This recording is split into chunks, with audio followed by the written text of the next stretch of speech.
കൈജു number 8 ഈ ഒരു അനിമയുടെ ഒരു വീഡിയോ നമ്മൾ ഓൾറെഡി ചെയ്തിട്ടുണ്ട്. അതായത് അനിമ റിലീസായി 1-2 എപ്പിസോഡ് വന്ന സമയത്താണ് ആ ഒരു വീഡിയോ ചെയ്തത്. ഇതൊരു ഓവറോൾ റിവ്യൂ ആണ്. ഫസ്റ്റ് സീസൺ തീർന്നു, ഫിനാലെ എപ്പിസോഡ് കഴിഞ്ഞു. 12 എപ്പിസോഡുകളായിരുന്നു ഉണ്ടായിരുന്നത്. 12 എപ്പിസോഡും കിടിലം സാധനം എന്ന് പറഞ്ഞാൽ കിടിലമായിട്ടാണ് അവർ പ്രസൻറ്റ് ചെയ്തിട്ടുള്ളത് എന്ന് വേണമെങ്കിൽ പറയാം. അടുത്തൊരു സീസണിന് വേണ്ടിയിട്ട് റിന്യൂ ചെയ്തിട്ടുണ്ട് ഈ ഒരു അനിമെ. അപ്പം അടുത്തൊരു സീസൺ വരുന്നുണ്ട്. ഇത് ക്രഞ്ചി റോളിൽ പോയി കാണാം, അല്ലെങ്കിൽ ആമസോൺ പ്രൈമിൽ ഈ ഒരു സാധനം അവൈലബിൾ ആണെന്ന് തോന്നുന്നു. അല്ലെങ്കിൽ നിങ്ങൾ ക്രഞ്ചി റോളിൽ കാണാം, അല്ലെങ്കിൽ ടെലഗ്രാമിൽ കാണാം. എന്തായാലും ഒരു മസ്റ്റ് വാച്ച് ഐറ്റമാണ് കൈജു നമ്പർ 8 എന്ന് വേണമെങ്കിൽ പറയാം.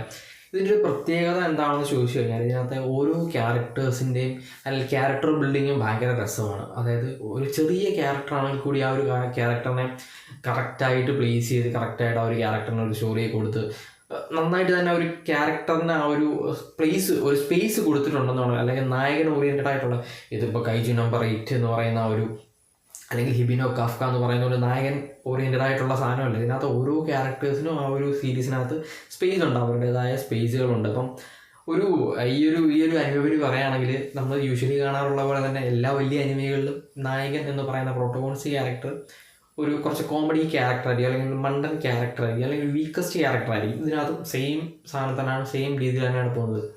ഹിബിനോ കാഫ്ക എന്ന് പറയുന്ന നമ്മളുടെ നായകൻ ഒരു വീക്കസ്റ്റ് ആയിട്ടുള്ള കൈജു ഡിഫൻസ് ഫോഴ്സിലെ ഒരു മെമ്പറാണ്. ഏറ്റവും വീക്കസ്റ്റ് ആയിട്ടുള്ള, അതായത് പവർ എന്ന് പറഞ്ഞാൽ 0.1 ഉള്ള ഏറ്റവും ഡിഫൻസിൽ ഏറ്റവും ഇതുവരെ അവരെടുത്തിട്ടുള്ളതിൽ ഏറ്റവും പവർ കുറഞ്ഞ വീക്കസ്റ്റ് ആയിട്ടുള്ള കാൻഡിഡേറ്റ് ആണ്. അപ്പം അത്രയും വീക്കസ്റ്റ് ആയിട്ട് ഭയങ്കര ഏറ്റവും പ്രായം കൂടിയ കാൻഡിഡേറ്റ്. അപ്പം ആ ഒരു മെച്യൂരിറ്റി ഇല്ലാതെ കാണിക്കുന്ന കുറച്ച് കാര്യങ്ങളൊക്കെ അത് പ്രായം അത്രയും ഉണ്ടെങ്കിൽ മെച്യൂരിറ്റി ഇല്ലാതുള്ള ഒരു ക്യാരക്ടറായിട്ടൊക്കെയാണ് കാണിക്കുന്നത്.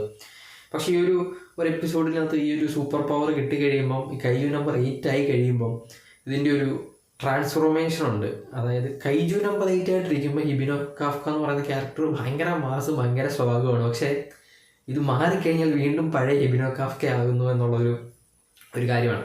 അതിപ്പോൾ നമ്മൾ മറ്റേ സോളോ ലെവലിംഗ് എടുത്ത് നോക്കുകയാണെങ്കിൽ ആ ഒരു സഞ്ജീനോ എന്ന് പറയുന്ന ക്യാരക്ടർ ഇവോൾവ് ആവുകയാണ്. ഒരു വീക്കസ്റ്റിൽ നിന്ന് ഭയങ്കര സ്ട്രോങ്ങസ്റ്റ് ആയിട്ട് മാറുന്നു, ക്യാരക്ടറേ മാറുകയാണ്, ക്യാരക്ടർ ഭയങ്കരമായിട്ട് ഇവോൾവ് ആവുകയാണ്.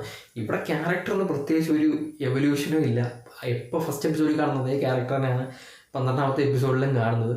പക്ഷേ ഈ ഒരു കൈജു നമ്പർ 8 എന്ന് പറയുന്ന ആ ഒരു സാധനത്തിന്, അല്ലെങ്കിൽ ആ ഒരു പാരാസൈറ്റ് സൂപ്പർ നാച്ചുറൽ പവർ കിട്ടിക്കഴിയുമ്പോൾ ആ ഒരു ട്രാൻസ്ഫോം ആയി കഴിയുമ്പോൾ മാത്രം ഭയങ്കര പവറുള്ള ഏറ്റവും പവർഫുള്ളായിട്ടൊരു ക്യാരക്ടറായിട്ട് ഇതിനെ കാണിക്കുന്നുണ്ട്. ആ ഒരു സമയത്ത് തന്നെ ഇപ്പുറ സൈഡിൽ കോമഡി ആയിട്ടും കാണിക്കുന്നുണ്ട് എന്നുള്ളതാണ്.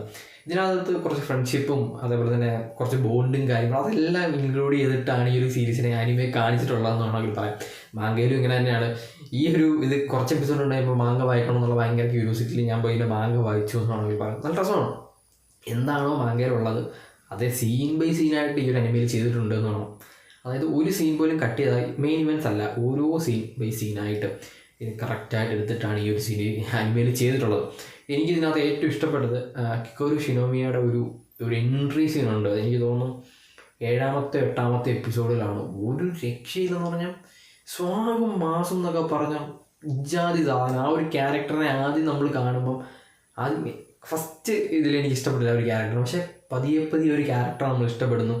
ആ ഒരു ക്യാരക്ടറിൻ്റെ വേറൊരു സൈഡുണ്ട് എന്നുള്ളത് മനസ്സിലാക്കുന്ന സമയത്ത് പിന്നെ ഹിബിനോടുള്ളൊരു ബിഹേവിയറും കാര്യങ്ങളൊക്കെ മനസ്സിലാക്കുമ്പോൾ നമ്മൾ ഭയങ്കരമായിട്ട് ഇഷ്ടപ്പെടുന്ന ഒരു ക്യാരക്ടറാണ്.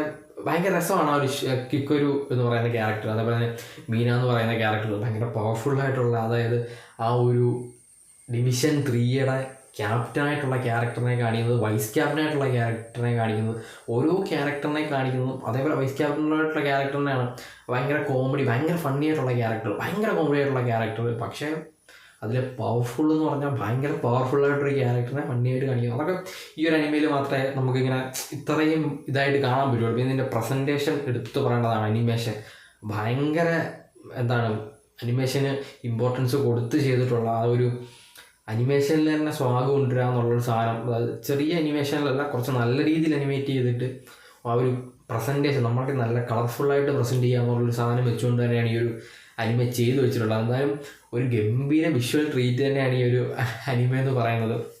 അപ്പം ഒരു കൈജു ഇൻവേർട്ടഡ് വേൾഡാണ് ഇത്. ഞാൻ ഓൾറെഡി ഇതിൻ്റെ വീഡിയോ ചെയ്തിട്ടുണ്ട്, അതുകൊണ്ടാണ് ഞാൻ ഡീറ്റെയിൽ ആയിട്ടൊന്നും പറയുന്നത്. ഒരു കൈജു ഇൻവേർട്ടഡ് വേൾഡാണ്. അപ്പം അവിടെ കുറേ കൈജുകൾ വരുന്നു, കൈജു ഡിഫൻസ് ഫോഴ്സ് ഉണ്ട്. നമ്മളിപ്പം പല സിനിമകളിലും സീരീസുകളിലും എല്ലാം ഈ സാധനം കൈജു ഇൻവേർട്ടഡ് വേൾഡ് എന്ന് പറഞ്ഞു കഴിഞ്ഞാൽ ഇപ്പം നമ്മൾ യൂഷ്വലി കാണുന്നൊരു സാധനമാണ്. അതേപോലെ തന്നെ ഒരു സ്ഥലം, അവിടേക്ക് ഒരു ഡിഫൻസ് ഫോഴ്സ്, അപ്പം ഒരു പാരസൈറ്റ് ആയിട്ടുള്ള ഒരു കൈജു നമ്പർ 8 എന്ന് പറയുന്ന സാധനം വന്നിട്ട് നമ്മുടെ നായകനെ അറ്റാക്ക്, അല്ലെങ്കിൽ നായകനെ എന്താണ് സെർച്ച് ചെയ്ത് വരികയാണെങ്കിൽ പറയാം, നായകനാണോ ഒരു എന്താണ് സ്പെഷ്യൽ വൺ എന്നൊക്കെ പറയില്ലേ. അപ്പം നായകനായിട്ട് സിങ്ക് ആവുന്നു, നായകൻ്റെ ഉള്ളിൽ പോകുന്നു, അങ്ങനെ നായകൻ കൈജു നമ്പർ 8 ആകുന്നു. അപ്പോൾ പിന്നെ കൈജു നമ്പർ 8 വന്നപ്പോൾ പിന്നെ അതിലും വലിയ പവർഫുൾ ആയിട്ടുള്ള എനിമികൾ ഇങ്ങനെ വന്നുകൊണ്ടിരിക്കുന്നു. അതിനെല്ലാം എങ്ങനെ ഈ ഡിഫൻസ് ഫോഴ്സും കൈജു നമ്പർ 8 കൂടെ എങ്ങനെ എല്ലാവരെയും ഡിസ്ട്രോയ് ചെയ്യുന്നു എന്നുള്ള സാധനങ്ങൾ കാണിക്കുന്നു. അതിനോടൊക്കെ തന്നെ ഈ ഒരു കൈജു നമ്പർ 8 ഐഡൻറ്റിറ്റി ഡിഫൻസ് ഫോഴ്സിൽ നിന്ന് മറച്ചു വെക്കുക എന്നുള്ളൊരു സാധനമുണ്ട്. അത് കണ്ടുപിടിക്കുകയാണെങ്കിൽ എന്ത് സംഭവിക്കും എന്നുള്ള കുറേ ടാസ്ക് കാര്യങ്ങളുണ്ട്. അങ്ങനെ കുറേ കിടിലൻ സാധനങ്ങൾ കാണിച്ചു പോകുന്ന ഒരു ഗംഭീര അനിമയാണ് കൈജു നമ്പർ 8.